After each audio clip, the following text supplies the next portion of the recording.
The short answer is yes, a resounding yes. I mean, it's a no brainer. For me, from my perspective, 1000% yes. It's an amazing time to sell.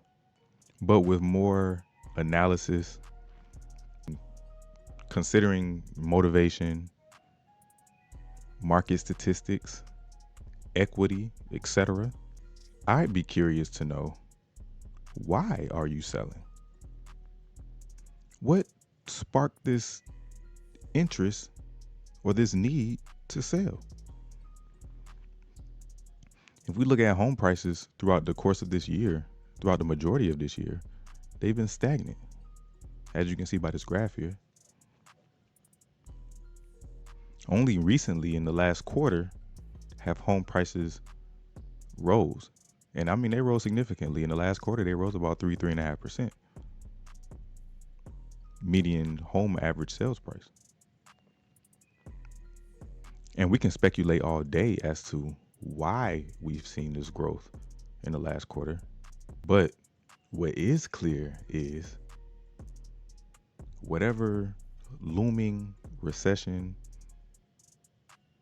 impending slash inevitable market crash that a lot of skeptics and a lot of home buyers were hoping for, it's not here.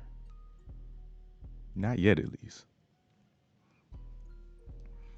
But if we look at this graph here,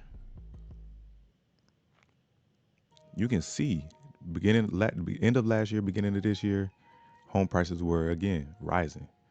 Interest rates were high at this time, but as interest rates peaked throughout the year, when we're talking about 7.5%, home prices were stagnant.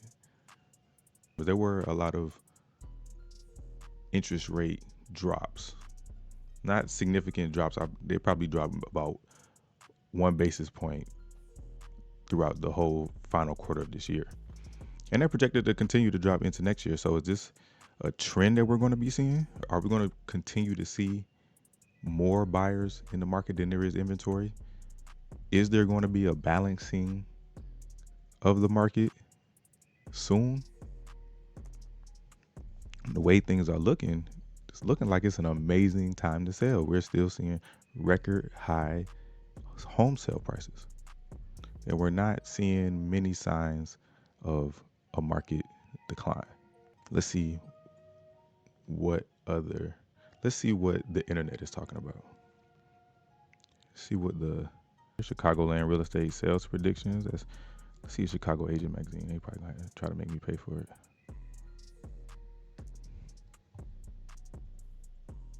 They be tweaking. 2024 predictions. This is by Chicago Agent, December 4th. See what y'all predicting. Ayub Rabah. I share the belief that improvements are on the horizon. The optimistic projection hinges on the expectation of interest rates inching down, like we just talked about, potentially nearing the 6% mark. This anticipated decrease in rates is anticipated to stimulate both inventory growth and increased buyer activity, prompting those on the sidelines to enter the market. Now, this is one thing that I've been hearing about here recently. As interest rates go down, more people are going to want to start selling their home because they're going to see this as an opportunity. I could see this being a phenomenon because one of sellers' biggest rejections now is, where am I going to move to? Why would I trade my 3.5% interest rate for a 7% interest rate? I guess the question would be, is a 1% drop in interest rate enough to motivate a seller whose concern was the interest rate to sell? Most of these sellers are sitting on plenty of equity. So it's not a money issue. It's not like they're not needing the money, apparently. They're more concerned about their monthly payments moving forward. I'm gonna buy a smaller house and pay the same or more than what I'm paying now. So are we really going to see more people sell their homes while interest rates are dropping? I think if we do it, it will have nothing to do with interest rates. Fluctuations in. Okay, so he's saying something. Okay, so what he's saying? He's saying Melissa, what is she saying? Melissa Archer Words. We can expect minor fluctuations in interest rates, but anticipate overall stability in the Midwest. Okay. Real estate is more emotional than people calculate. I can agree with that. Outside factors can weigh the market down, and currently having two battlefronts on the world stage has a weight on the purchasing public, making moves slower. Secondly, election years historically create a dip in the market. Okay, so she makes an interesting point. So Melissa is saying that because of the election year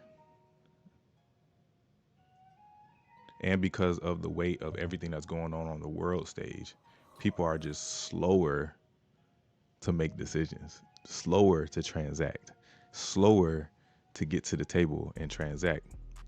At the same time, the seasonality of Chicago will keep people buying homes in the spring market. What's going to look like after the spring market, after the hype is gone? Okay, let's see what Mike Golden has to say. So he says similar in 2023 and 2024 will be a challenging year. Sorry, similar to 2023, 2024 will be a challenging year, highly dependent on interest rates and inventory. If rates come down, we could see more inventory, but demand will increase too, which will put upward pressure on the prices. That's not necessarily a bad thing, as the Chicago market remains relatively affordable compared to other major U.S. cities. That's true. Election years tend to cause a bit of a market slowdown too, so that's something to watch in the second half. The transfer tax is another potential destabilizer. Okay, this is interesting. Where are you going with this? If it's voted in, okay, similar to Los Angeles, Chicago could see a surge in luxury listings as sellers try to avoid the tax, followed by a pronounced drop in activity once it goes into effect. Okay, so luxury market might be a place to tap into. Based on historical data, Jennifer and Karen, based on historical data, we should see increased sales in the first quarter of 2024. Until inflation and mortgage rates come down, affordability issues will keep some buyers out of the market and cause some homeowners who would otherwise be sellers to stay put. The upcoming presidential election could play a role in providing relief. I'm going to be watching to see how much of a role this election plays into how well or how poorly the market does. Because I'm not that sold on it. But I could see, like one of the first women on this article said that real estate is a lot more emotional than we give it credit for. So I could see how people would be like, I'm not going to sell my house if Trump wins. I don't think the market's going to be good, or vice versa. I could see how there could be some angst or some uncertainty about the future of the nation. So that causes you to sit this year out. I could see that. So let's see, Frank Brudo or Brood. Overall, I expect the housing market in Chicago to remain stable to slightly improve in 2024. While it's challenging to predict with certainty, Chicago has a diverse economy, strong job market, and steady population growth. These factors contribute to a relatively stable housing market. External factors such as economic conditions, interest rates, and governmental policies could potentially impact the market. In addition, it is a presidential election year, which always makes economic predictions difficult. Everybody's saying it. Jim Miller, the 2024 housing market will be powered only by those that need to buy. I kind of agree with him. Not just need to buy, but can afford to buy, like how Karen and the other woman said. Prices so high and interest rates so high, people can't even afford a mortgage today. It just doesn't make sense for them to buy.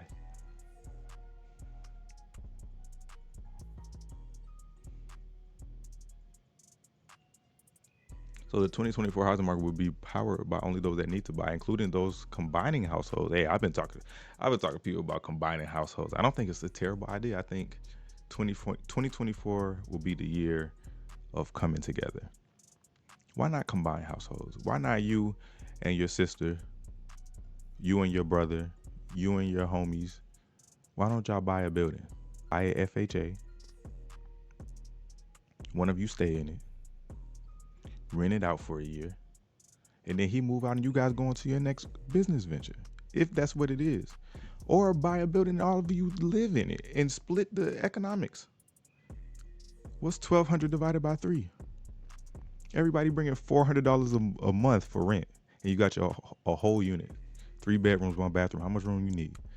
And your homies is right here. Your family is right here. It only makes sense. Let's bring it back to how our grandparents and their parents made stuff work. You can live an even more luxurious life or an even more fun life by saving on rent. A building with a $1,500 mortgage and you splitting it 3 ways. Come on. Or a building with a $2,500 mortgage and you splitting it 3 ways. It's a no-brainer. Either way, you coming off paying less than what you pay now in rent, with more autonomy than you do now in your apartment.